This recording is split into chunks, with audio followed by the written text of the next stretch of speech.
ബഹുമാനമുള്ള മുഅ്മിനുകളെ, വലിയൊരു അപകടം കഴിഞ്ഞു. ഉദാഹരണത്തിന് വയനാട് ദുരന്തമാക്കാം. കുറേ ആളുകൾ അതിൽ മരണപ്പെട്ടു പോയി.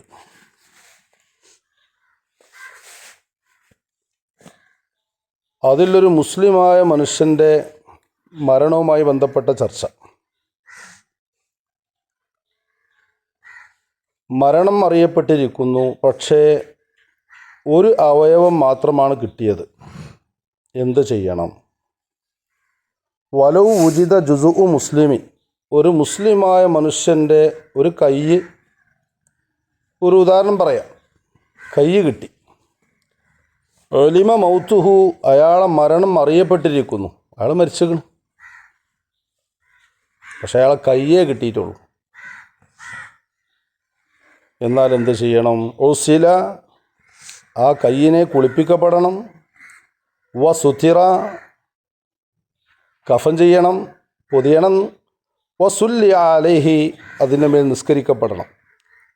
വ ദുഫിന ഉജൂബൻ, നിർബന്ധമായിട്ടും അതിനെ മറമാടുകയും വേണം. അപ്പം എല്ലാം വേണമെന്നർത്ഥം. ആളെ ബോഡി കിട്ടിയിട്ടില്ല, മരിച്ചു, ആൾ മരണപ്പെട്ടു എന്ന് അറിയപ്പെട്ടിരിക്കുന്നു. എന്നാൽ ആ അവയവത്തിനെ എന്തെല്ലാം ചെയ്യണം? കുളിപ്പിക്കണം, കഫൻ ചെയ്യണം, മറമാടണം, നിസ്കരിക്കണം, ഒക്കെ വേണം.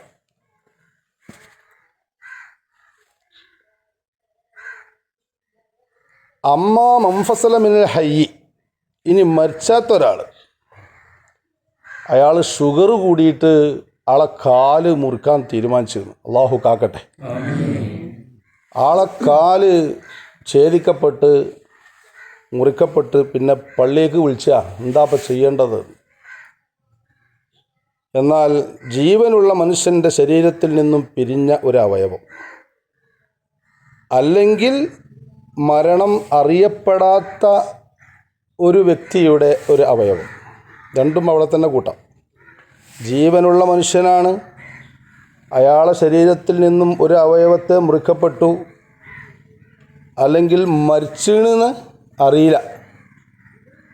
അങ്ങനെയുള്ള മനുഷ്യൻ്റെ ആ അവയവത്തെ എന്തു ചെയ്യണം? ഫയുസന്നു സത്തുറുഹു, അതിനെ പൊതിയൽ സുന്നത്താണ്. വദഫ്നുഹു, മറമാടലും. കുളിപ്പിക്കേണ്ട, സ്കരിക്കും വേണ്ട. ഇൻകാന നഹ്വ യദിൻ, അത് കൈ പോലത്തതായാലും ശരി. അപ്പോൾ ജീവനുള്ള മനുഷ്യന്മാരെ കാലൊക്കെ മുറിച്ച് മാറ്റുന്ന രംഗമുണ്ട്.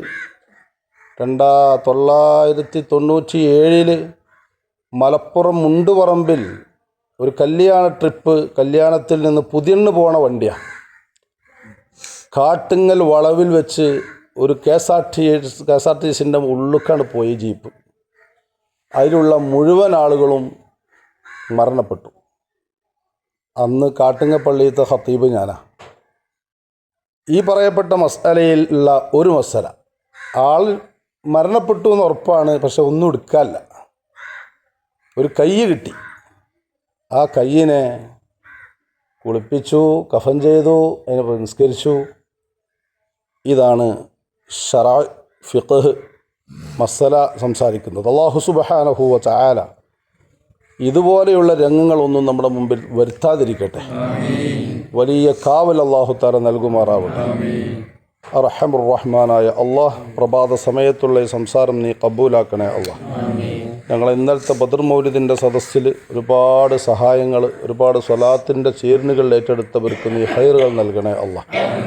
അല്ലാഹുവേ, ഞങ്ങളുടെ എല്ലാ മുറാദുകളും നീ നിറവേറ്റിത്തരണേ അല്ലാഹ്. നമ്മുടെ നാട്ടിലുള്ള മുഴുവൻ പ്രവർത്തകന്മാരുടെയും പ്രവർത്തനങ്ങൾ നീ കബൂലാക്കണേ അല്ലാഹ്. റബ്ബേ, ദീനിയായ ചുറ്റുപാടിൽ അന്തരീക്ഷത്തിൽ ജീവിക്കാനുള്ളൊരവസ്ഥ ഞങ്ങൾക്ക് നൽകണേ അല്ലാഹ്. മുസ്ലിം ഉമ്മത്തിന് നീ ഇസ്സത്ത് നൽകണേ അല്ലാഹ്. മരണപ്പെട്ടു പോയവർക്കൊക്കെ നീ പുറത്തു കൊടുക്കണേ അല്ലാഹ്. സ്വർഗം നൽകി ആദരിക്കണേ അല്ലാഹ്.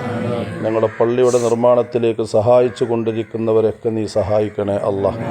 റബ്ബനാ തഖബ്ബൽ മിന്നാ ഇന്നക അൻതസ് സമീഉൽ അലീം വതുബ് അലൈനാ ഇന്നക അൻതത് തവ്വാബുർ റഹീം.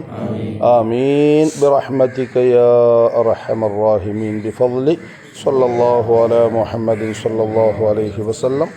സല്ലല്ലാഹു അലാ മുഹമ്മദിൻ സല്ലല്ലാഹു അലൈഹി വസല്ലം. اللهم صل على محمد يا رب صل عليه وسلم وصل على جميع الأنبياء والمرسلين والحمد لله رب العالمين.